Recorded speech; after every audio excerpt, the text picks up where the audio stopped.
Red Eye Radio. It'll keep you up all night.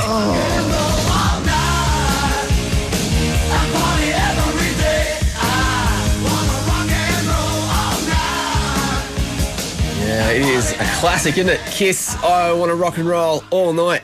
And I reckon if someone covered that again, that'd be massive again as well. Just such a cool track. Of course, Bruce Kulik playing that for 12 years while he did his time in the band. We've been talking to him this morning. I had to ask him about the funniest moment that he can remember, or funny moments in and around the band, because you can imagine there must be a zillion of them, but this is what he had to say.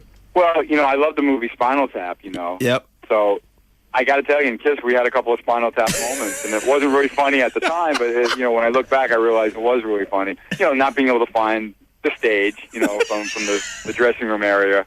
One time, bumping into Gene on stage, the lights went black too quick. All right, now Gene was always built like a it's a big boy, player, yeah.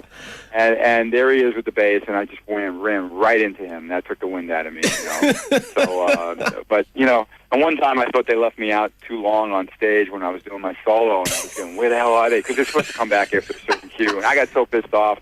And then when they came back on stage, I threw my guitar on the floor and I grabbed Gene's bass and I started playing some bass, and they're looking at me like, "Uh-oh, Bruce just meltdown."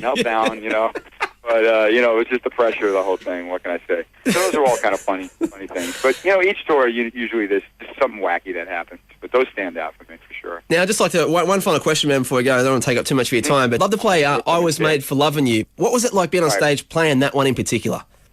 Oh, I enjoyed playing that. In fact, there's a band in Norway that's really popular called Wigwam. They have a gold record in Norway. They covered that song, actually.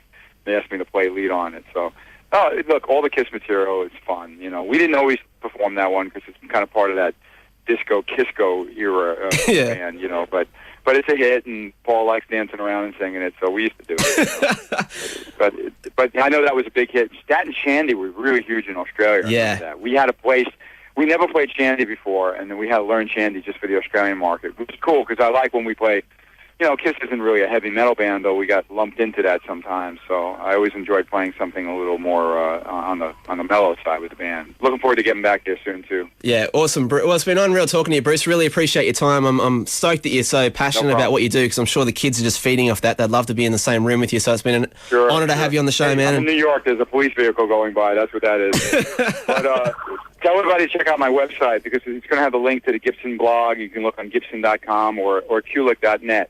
My last name, not my first name, just Kulik.net is my website. And I'll be talking obviously soon, not only about the camp, but about getting back to Australia with Eric. We'd like to go back again, and about that DVD that we are finishing up. It'll be ready out in the fall. Yeah, rock on, man. All the best, and thank you so much for your time. Okay. Thanks, Bruce. All right, thanks again. See you, champ. All right, bye-bye. Oh, that was so cool to catch up with one of the greats from music as far as, Kiss, so popular in Australia, and Bruce Kulik doing 12 years in the band, of course, while Ace Frehley sort of took his departure away, and then Ace came back, and then Bruce came back, and it's all been happening. So Kiss is still going strong, even though they've done their 5th goodbye tour. They're still pumping the stuff out, and what an amazing, that was cool. I hope if you're a fan out there and a fan of Kiss that you enjoyed that. That was amazing, and I'm sure you're going to enjoy this song, because for me, and I'm sure for a lot of people out there, it's the thing that sums up Kiss. This is I Was Made for Loving You on the Red Eye.